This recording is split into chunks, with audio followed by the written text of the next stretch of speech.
Hello, you are listening to Leaders' Voices from the Leaders of Africa Project, a broadcast that focuses on leadership and the experiences of thought leaders across African countries. My name is Peter Pinar. I'm a political science researcher here at Michigan State University in the United States. I'm also the host of this Leaders of Africa Project broadcast. In this episode, we speak to South African Professor Kealeboga Maphunye, who is the inaugural WIPHOLD-Brigalia Bam Chair in Electoral Democracy in Africa at the University of South Africa. I'll ask Professor Maphunye about his interest in elections, election management, and administrative concerns. I will also get Professor Maphunye's views on how best and worst practices in elections spread, and how his professional experience relates to efforts to impart best practices and build capacity. Like all Leaders' Voices broadcasts, we use an extended interview and conversation format. This is what makes our series different from soundbite interviews. We also feature African thought leaders who have been involved in practice, and Professor Maphunye is certainly no exception. Is election quality increasing, declining, or staying the same for most African countries? Have election observation missions, particularly from African regional organizations, positively influenced election quality? How do election commissions contribute to election quality? Today we pose these questions and many others to our guest today, Professor Kealeboga Maphunye. In addition to being the inaugural WIPHOLD-Brigalia Bam Chair in Electoral Democracy in Africa, Professor Maphunye has worked for the Department of Public Service and Administration and the Electoral Commission of South Africa, the IEC. Presently, Professor Maphunye conducts research on elections, governance, and democracy in South Africa and continentally, with a particular attention to election management bodies. Although this is his major focus, Professor Maphunye has written articles and contributed to media debates on topics ranging from post-independence administrative and bureaucratic reform to gender and human rights concerns. I'm very excited to have Professor Maphunye on Leaders' Voices. One thing that is very admirable is his interest in both research and academia on the one hand, and the hands-on bit, the practice bit. Professor Maphunye is joining us via Skype from Johannesburg, South Africa. Welcome, Professor Maphunye, to the Leaders of Africa Project. Thank you very much for inviting me, Peter, and I'm very happy to participate in this exciting interview. To share my experiences as well as information regarding elections, democracy, and governance in Africa, which is quite a rare opportunity. I must commend you and your university for undertaking this initiative. Well, thank you so much. I very much appreciate it.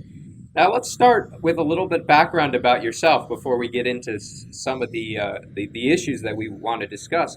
What made you interested at the beginning of your career in issues of election management and election quality?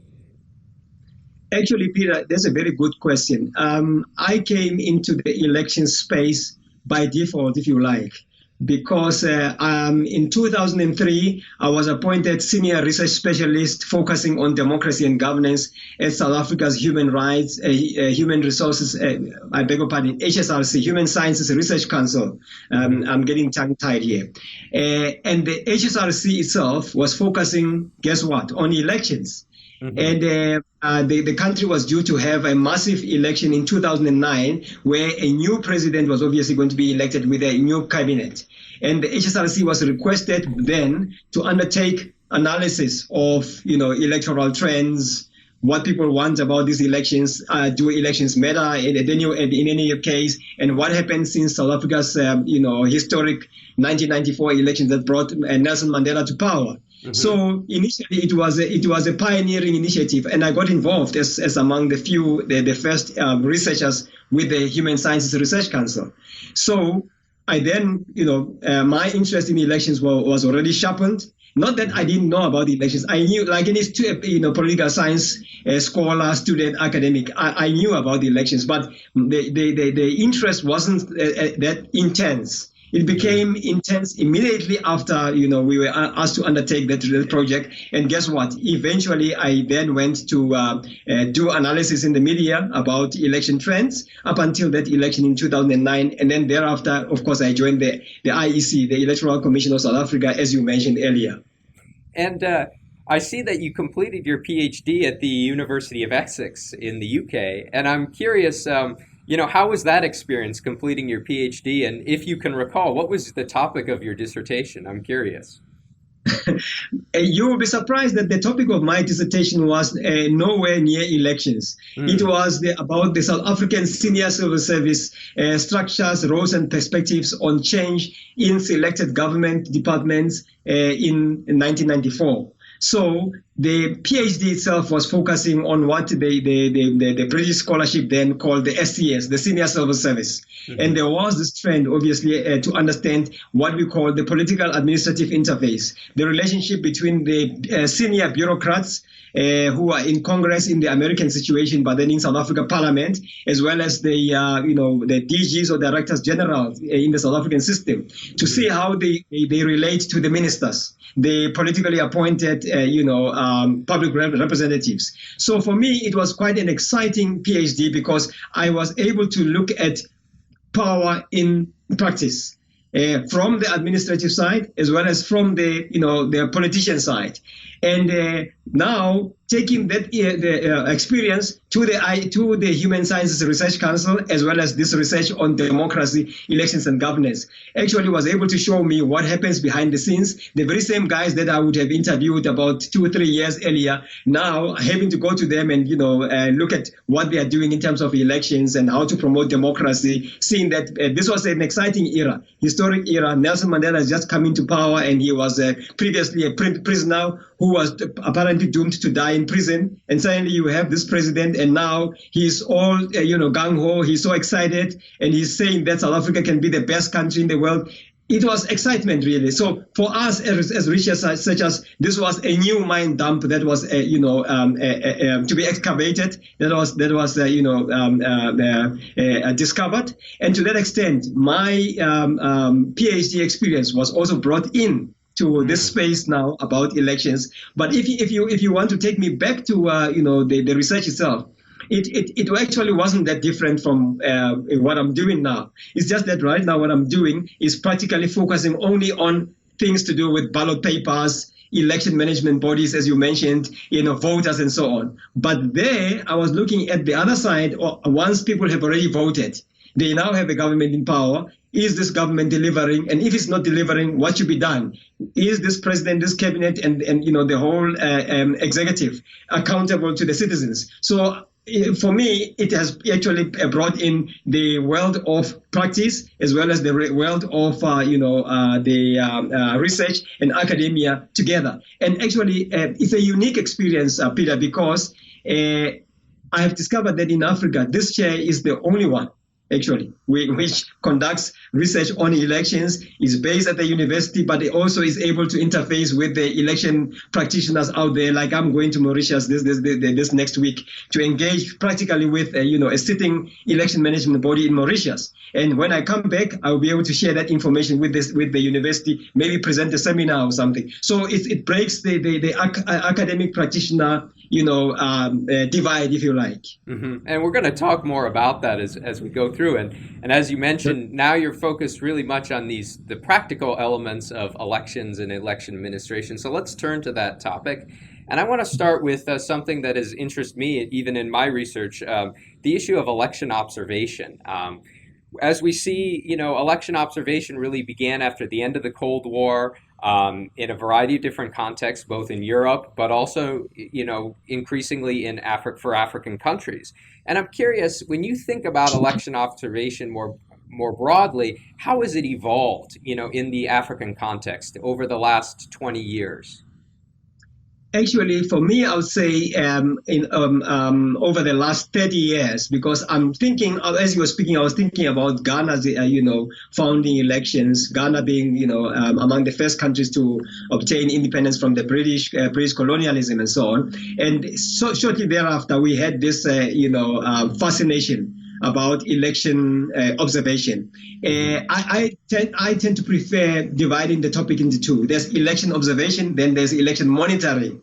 And let's start with observation first. Observation became much fascination of mostly the external, if you like, observers as well as countries, trying to find out as to whether the developing world in which Africa falls, was actually quite excited about democracy. How did they receive it, and so on? And so it became much more of an external, initiative. But it was only then, to come to your question, in the past 20 years or so, 2 decades ago, that the African countries themselves, including different civil society organizations, election management bodies themselves, and other role players, also catching on to this fire to say, oh, by the way, there's this thing called election observation. Can we also observe? So it started much more slowly recently in Africa, because initially many of those countries tended to look at it scornfully as quote unquote big brother spying on us. Whenever they have election, they say, okay, they want to check whether we are practicing democracy. And which democracy are we practicing? Is liberal democracy, the Western type.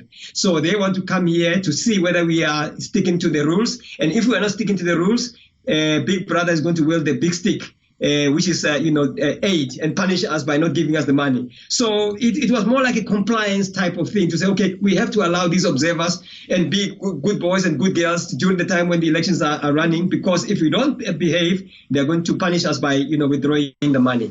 But it was only after the OAU, the Organization of African Unity, became the African Union, that Africans themselves and African governments started thinking that, by the way, we can also take ownership of this thing called election observation. And hence they started thinking that they need to organize election observation. Ourselves as people at universities also started thinking we need to look at what these observers are doing. They are always saying the elections were free and fair.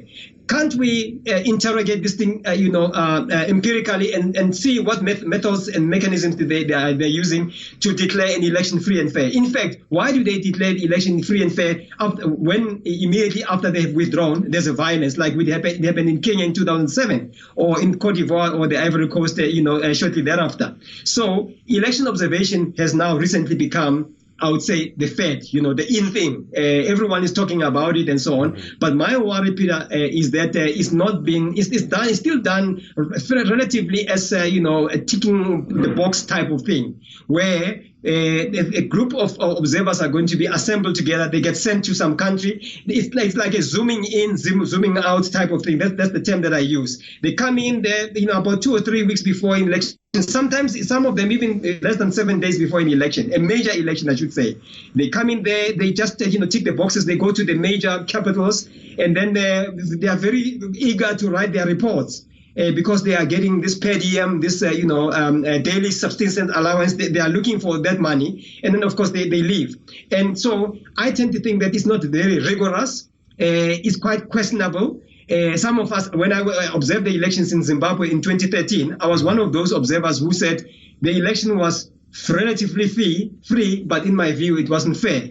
Whereas other observers, had already declared the election free and fair, and they had already left. And I met a journalist and I told him that, look, I think we as observers have to interrogate our methods, and we need to be much more rigorous. We need to look at the situation in the pre-election period, during the election, as well as post-election, 2-3 months after the election, because they just focus on the election day. Yeah, basically that's that. Yeah. And so one of the related questions to this, and I think you've alluded to this in your answer, is what are the aims of election observation, both in your mind, or what should they be the aims of election observation and election monitoring, which is related, as you mentioned, that distinction? And how does sort of what you think that election observation process should look like differ from how it's being used now? Is it supposed to be informational? Is it supposed to provide the basis for intervention or specific forms of election assistance? What is that aim in your view, and how may that differ from other regional organizations, or how other election observers are practicing it? Okay, let me latch on to your last comments. Actually, for me, it's supposed to be informational, whereby it provides, comprehensive information. What kind of electoral system is being used by this country? Who are the election, functionaries, the main role players of that election? What has happened previously, the past, decades, and so how, give us a trend analysis of how the elections have been run. Have they been beneficial to the citizens? Has there been any violence? And if so, how was it tackled? And what remedial steps have been been taken to deal with, or to avoid, a recurrence of that violence. And basically, is democracy, broadly speaking, using the power of the ballot, benefit in this country? And do we have consolidation of democracy in terms of from the citizens' viewpoint, not from the bureaucrats as well, from government, because government will tell you, yes, we are now more democratic than before, including the bureaucrats. But when you speak to the citizens, it's the other way around. So for me, it's not just supposed to be informational. It's also supposed to now, interrogate the role of the key role players. Is the electoral body, whichever term you use, some use election authorities and so on, is it independent from the state, as it were? Is it accountable to the citizens?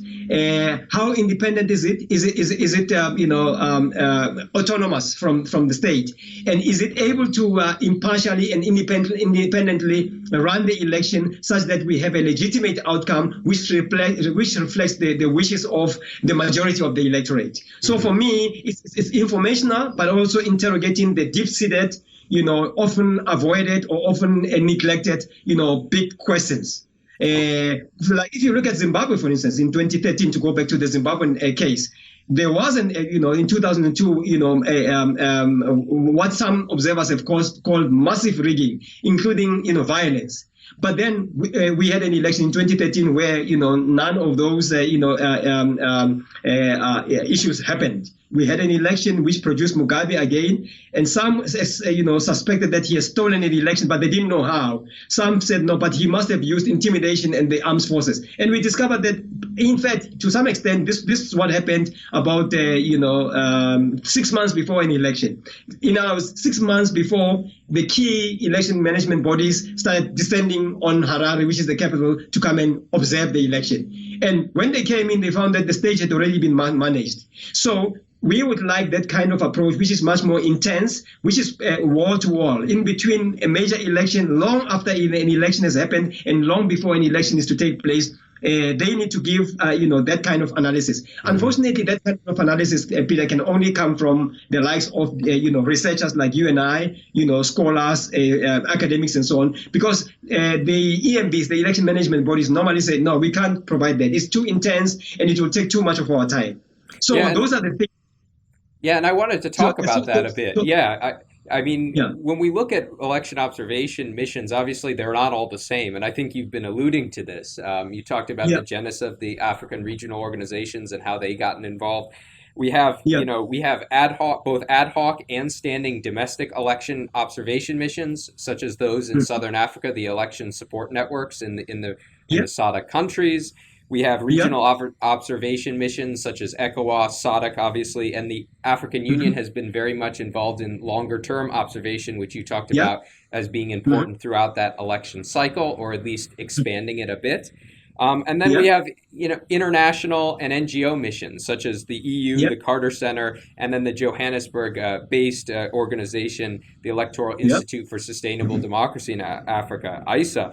How do these arrangements work? Do they work well together? Do they cooperate? Do they share information? And relatedly, do they have certain strengths and weaknesses that perhaps could be leveraged amongst them if they were to cooperate under some sort of framework? Yeah, well, I'm glad that you have mentioned all of those, election. I would say role players, because some of them are observers, some of them, like the ASA, the Electoral Institute for Sustainable Democracy in Africa, it's a specialized research body come NGO, which promotes democracy and elections in Africa. One of the few that's promoting, elections in that regard. And of course, you've mentioned the light of AU, the likes of IGAD, ECOWAS, SADC. In SADC, we've got SADC ECF, the Electoral Commissions Forum. They also normally, combine the 15 countries in SADC. They also, establish their own missions. How do they collaborate? Sometimes I think they don't collaborate. I think it's a disjointed kind of thing. They go in like a pack of wolves, if one can put it that way, and each one, ready to get, a chunk of the bite. For its own self, and couldn't care a hoot what the others are thinking. But I must say that this with a caution and proviso, because I was in Uganda last year was 2016. Yes, I was in Uganda last year, February. Yeah, when we observed that another controversial election. This time around, I was surprised. You mentioned the Commonwealth, you mentioned the EU. We met in one room, Peter, and they were collaborating. They were saying we need to share information. So it looks like somebody has already, mentioned to them that, look, you could harness your, operations by collaborating. And even when we were in the field, I met some from the European Union. It was in the north of Uganda. And they said, look, where have you been? Is there any violence happening? We can also share information. So to that extent, they are able to deal with it. But if you ask about the weaknesses, the weakness obviously is this one that is still not systematic. They are operation and their observation. The other thing is that there's normally a disjuncture between the election observers and election monitors. The election monitors, like in Zimbabwe told the observers in 2013 that they are not going to allow any monitors, because monitors are seen as those guys who can come into a voting station or polling station and annul an election and question certain things and stop the process. Whereas the observers are just quietly coming in, they write whatever they see and quietly leave the voting station, and they are not going to question the process. So to that extent, the whole process of observation and monitoring sometimes is not coordinated as well, because some countries as well as some observer missions will say, we are not sending any observers, we're only sending monitors, meaning that their activities get either rejected by the host country or they are even barred from the host country, like it happened in Zimbabwe. And some of them are seen, with suspicion that they are coming to spy on the country and all those things. Apart from that, Peter, the main stumbling block, the main limitation, the weakness is the money. Where's the money going to come from? The third limitation or weakness is that even if they go in there, sometimes some of these observers, like I mentioned, I call it electoral tourism. They go into this country because, let's say I was coming to your elections here in the US last year, which brought Trump to power. You find that I'm coming in there actually not to observe elections, but to go to the Big Apple and enjoy, the sunshine, maybe in Florida or something. So it means that some people use election observation just as an excuse to go into tourism. Some of them come here to Johannesburg and they say, wow, you've got such a lovely, wonderful country. And you can see that this guy or this lady is not really into election observation. She is, or he is focused on, tourism, you see? So that's the limitation for me. There are others that I could rattle off, but I think for me, those are the main ones. And one of the things you talked about was the methodology and enhancing that methodology of election observation. And one of the approaches that some have taken, particularly domestic election observation missions, have been this parallel vote tabulation method to build confidence in the results and also provide a bit more transparency. And I'm curious what your thoughts are. Have PVTs contributed positively to broader election observation missions and the confidence in elections in your view?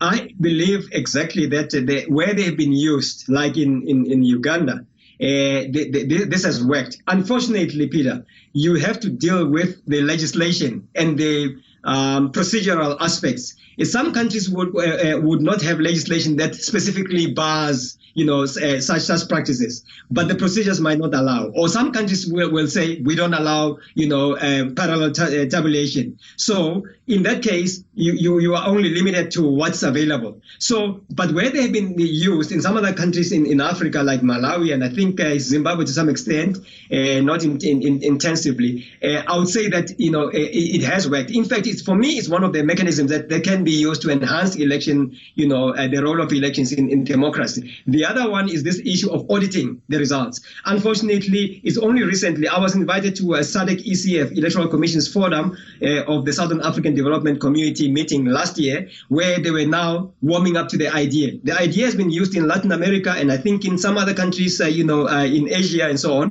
where you can audit the results. But SADC was saying, but who's going to be auditing? And are we going to be punished after adverse audits come to the fore. So they are still very conscious and suspicious about the whole process. But we saying to them, this can actually enhance the legitimacy of your operations at the voting station level.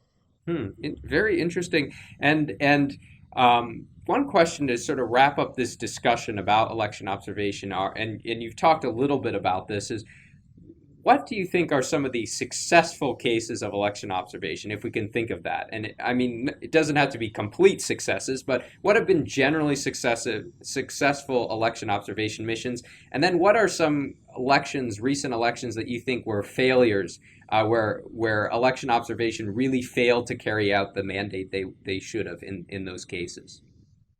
Mm-hmm. Okay, I think let me start with the positive situation. The situation that I'll highlight as fairly positive in terms of the role of election observation. Countries such as South Africa, countries such as Botswana, I would say the majority of SADC countries, save for one or two, I'll exclude the DRC, Democratic Republic of Congo, from that mix. Have had a fairly successful procedure, as well as election observation missions, whereby elections observers come in, they go to the hinterland, to the villages, the remote villages, even in Lesotho. I was in Lesotho in 2015 and met some of these people from the EU and from some of these other missions right in the mountains of Lesotho, and so to that extent, I tend to think that there's a success, because they are now not just focusing in the capitals. You see, they are not focusing in the New Yorks of this world, the Johannesburgs of this world, the Harares, the Dar es Salaams of this world, but they are actually going into the hinterland. So that's a success factor. The other one is, when I look at, you mentioned earlier the election support networks. They're like the Zimbabwe election support network, Malawi election support network, Zambia. Those election support networks, Peter, for me, have brought the citizen into the mix. Remember, previously we used to have these diplomas, these senior election executives, the chairpersons and so on of the EMBs. Now suddenly this election observation process has now cascaded to ordinary citizens via the civil society organizations like the ZESNs, Zimbabwe Election Support Network, Malawi Election Support Network. And you know what they do? They actually go out of the way to go and make sure that they have a full presence throughout the election, period. And they don't just do the zooming in, zooming out thing that I mentioned earlier. They actually stay there and they give succinct as well as comprehensive reports.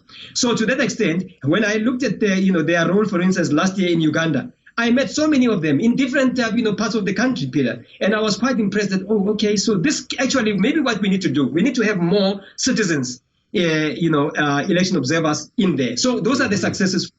The failures, unfortunately, you have an election in Kenya. All these election observers come in there, like I told you. They leave, some of them declare election, free and fair, or some say, we reserve our judgment. Shortly thereafter, there's a violence. People are dead. So for me, that election, observation, obviously it's a failure.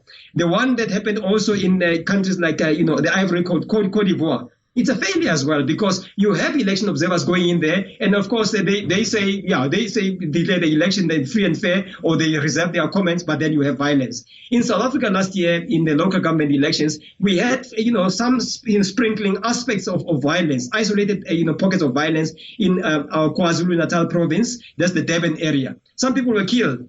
And when some of these observers report, they don't even mention the violence. So for me, it's also a failure of the mission not to be to scrutinize each and every election process before finally declaring. So these are some of the few. There are those of course also 2007 we had another election. No, 2011 in the DRC, Democratic Republic of the Congo, yes, which resulted in violence. Yeah. So the Carter Center was very critical of those elections for sure. Yeah, Ethiopia as well. Was it 2015? Ethiopia. 2015. That's correct. But they did. We have to give a proviso for that election, because the Ethiopians refused accreditation to some of the election observer missions international. But those who went in, they just went in there and sheepishly left. They didn't even mention some of the anomalies. So for me, it's a failure of an election, observer mission, not to mention the glaring, weaknesses and limitations of, some of the limitations, in their processes. And related to election observation, I want to talk just briefly about election assistance and election support.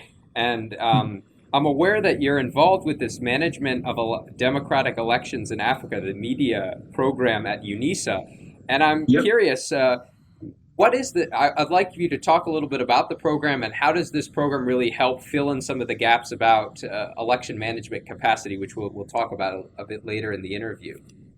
Okay. Peter, this is a very important, unique, experience that we have had as UNISA. The program just started, around 2012, 2013. Mm-hmm. It's a brainchild of three institutions. They here at UNISA, the WIPHOLD-Brigalia Bam Chair, which I head, as well as the UNISA Institute for African Renaissance Studies, as well as the UNISA Institute for Dispute Resolution in Africa, IDRA. They put together this program. It's basically a program to capacitate election officials across the continent. We are very thankful for the support of USAID, because USAID are the ones who, when UNISA was looking for money, came to the party and said, we can give you funding for this. And of course, what the program does is that we target 2 election officials from one country, from each country. So far we have had about, I would say about less than 50, election officials. And I'm talking about the lowest level, not the executives, because there's a separate one for the executives. We have trained about 20 to 30 executives, from the same program. But talking about the junior officials, we've had about less than 50, about 50 officials. We've got a new intake next month in June, where we'll be having about 30 to 40 other functionaries coming to Pretoria to be trained. Basically, they use a zebra system. This is the man-woman, approach, whereby we say to the election body, send us 2 people. One must be a man, another one must be a woman. We are bringing them to Pretoria for about 3 weeks. We train them. After training them, we will then follow up that in about 4 to 6 months, going back to the station, to the country of these officials, to go and monitor them, and evaluate their application of the skills that they would have learned in the program. It works almost along the same lines like the Bridge program. I don't know whether you've heard about the Bridge program of IDEA, International Institute for Democracy and Electoral Assistance. Yes, it capacitates them.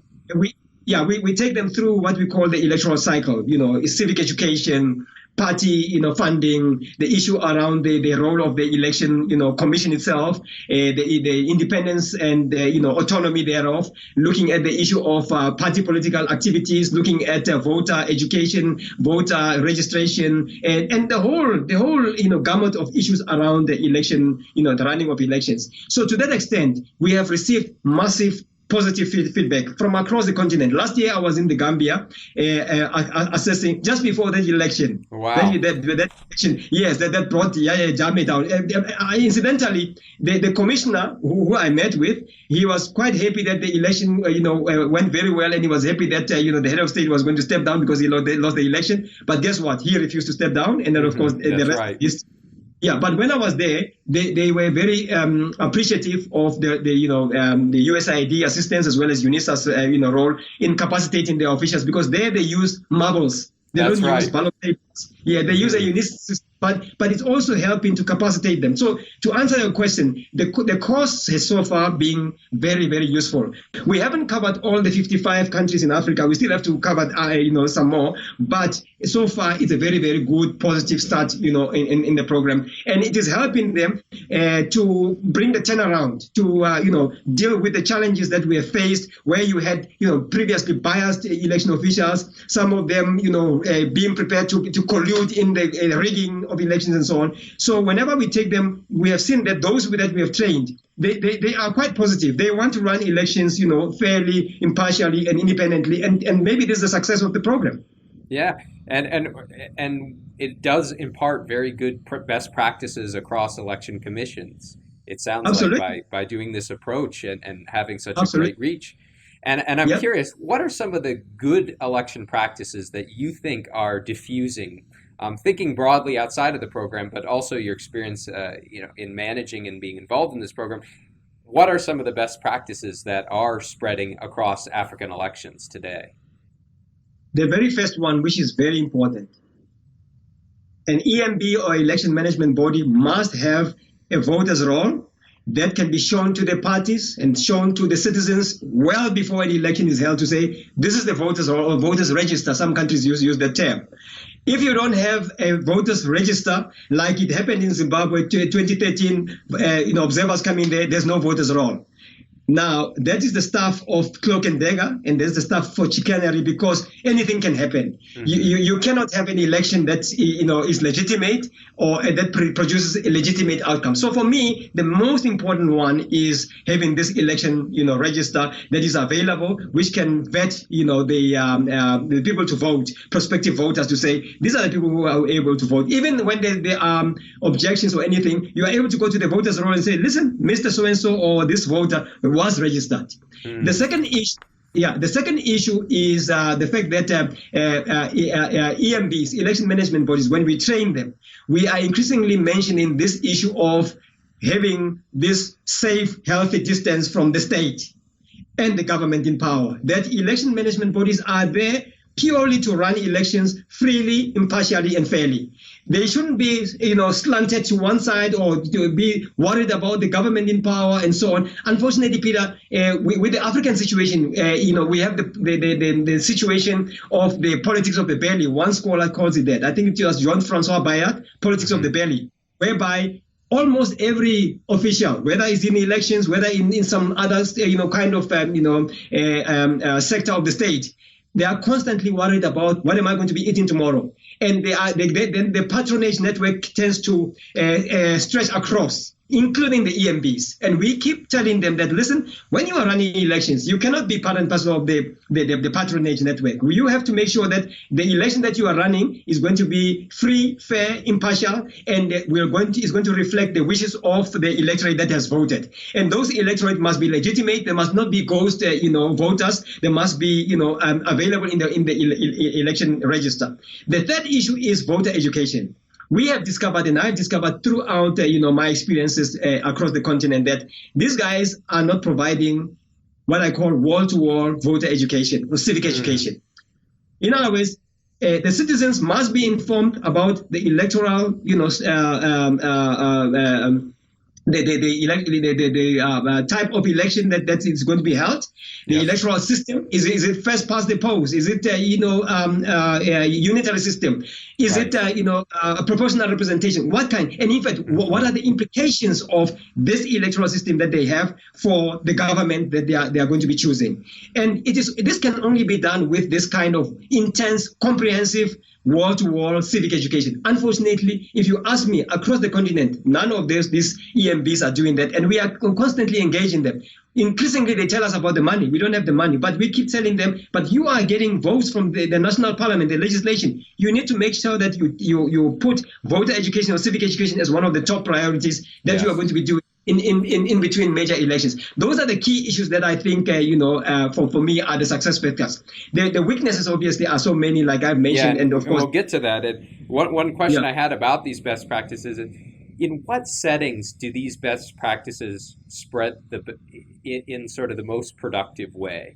Are there certain professional meetings or professional programs that are being conducted, or support from election commission forums across the continent? Where is the most success coming from in terms of diffusing best practices and having them actually implemented within countries? The most success, in my view, is coming from, in our view, from civil society organizations, courses such as the MDEA, the Management of Democratic Elections in Africa. Because when I looked through the continent, I didn't find any similar course. The other part of success is coming from the EMBs themselves, taking an initiative, going to USAID, going to International IDEA, going to IFES in the UAE in Washington and say, listen, we need assistance. We are going to be running an election. We don't have sufficient money. Can you send in either advisors who are going to come in and assist us, also going to researchers from the different universities. Incidentally, courses such as, Professor Pippa Norris, they are running this program. I think it's a 10-year program on election integrity. The Election Integrity Project, that's correct. Yeah, I think this is one of the initiatives that can assist the continent to be able to bring the best practices. So far, it hasn't spread much, maybe in the African continent, but they did contact me 2 years ago in Johannesburg. I'm one of the people that was interviewed, just like you are interviewing me now, to say what kind of interventions can be done. But apart from that, I think you also have the donor community. Your EU, your OECD, your African Union itself, and the other role players. Unfortunately, the success factors tend to come from different role players. The governments, I tend to think that they are not putting enough money where their mouths are, because they want to have elections run very well. But when the EMB, the election body, goes to them and say, give us funding, there's normally, they tend, they cold feet, And I think they also governments in Africa need to do that. They seem to expect somebody from elsewhere to fund their elections, which is, quite an anomaly, because soon thereafter they complain that, we have, too much external interference in our, election space. To what extent are these elections free and fair? And yet they are the ones who are not giving, the money where their mouths are, Mm-hmm.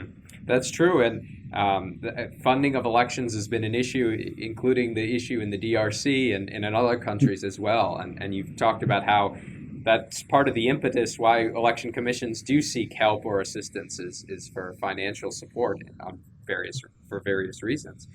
Now, I'm curious. So we've talked about best practices a bit.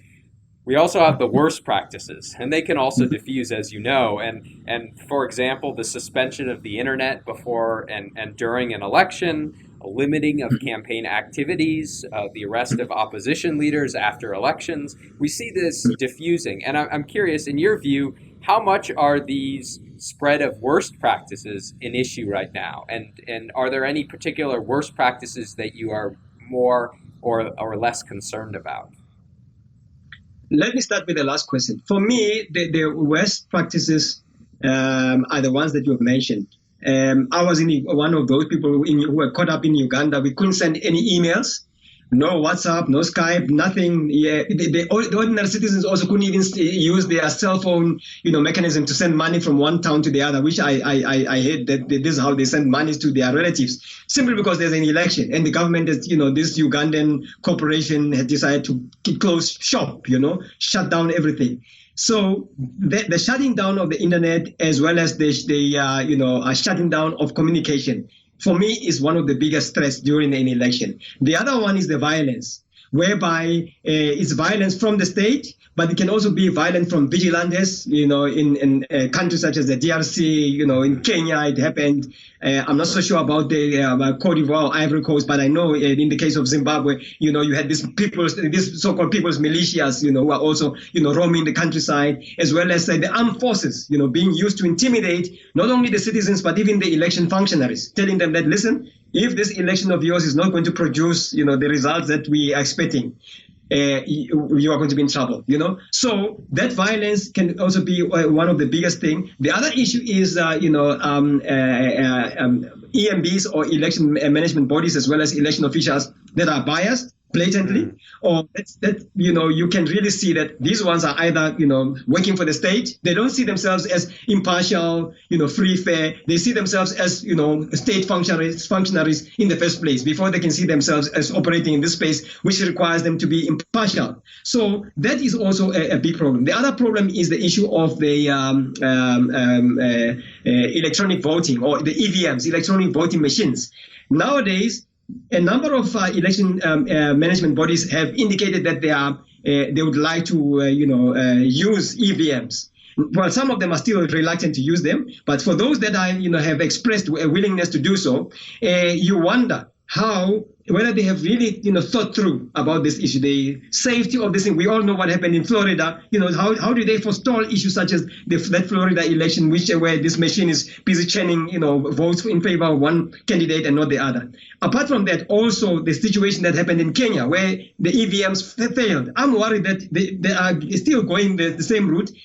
Apparently, this next election, they are also going to be using electronic voting. Botswana, as I'm talking to you right now, the EMB is going across the country, trying to sell the idea of using electronic voting machines in the next election to citizens. And naturally, some of the citizens are seemingly very reluctant to use a mild term, And so the issue is these EVMs. Who is going to be, bringing the technology? How safe is it going to be? Have they, looked at the advantages and disadvantages of this? How do they workshop, the very, weaknesses or limitations of these machines to the citizens long before any election? So for me, those are the limitations. Sorry, your first question was? Can you repeat the first? Those worst practices, those concerning practices. Yes. Yeah. So for me, those are the concerning practices, including violence from parties. Some political parties will create what you call no-go areas. It happened even in South Africa here, in some parts of the country where some political parties say, no, we are not going to allow party X to come in here. We're not going to allow their candidates to come in here. In fact, we are going to attack them, So those practices are quite objectionable in my view and should be condemned. But unfortunately, it's supposed to be a matter of much more than condemnation by the government of that country, by the election management body of that country, by the citizens of that country, but also the African Union. Remember, we've got the African Charter on Democracy, Elections and Governance. That's true. That charter, in my view, Peter, is not being specifically and skillfully, implemented and enforced. There are some countries which have signed the charter, but they have not ratified it.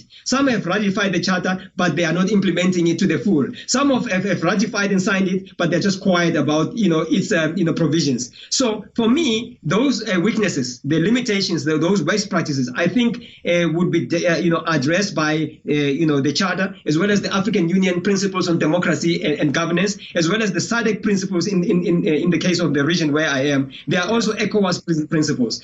Those best practices, unfortunately undermine the consolidation of democracy via, the ballot and elections in Africa.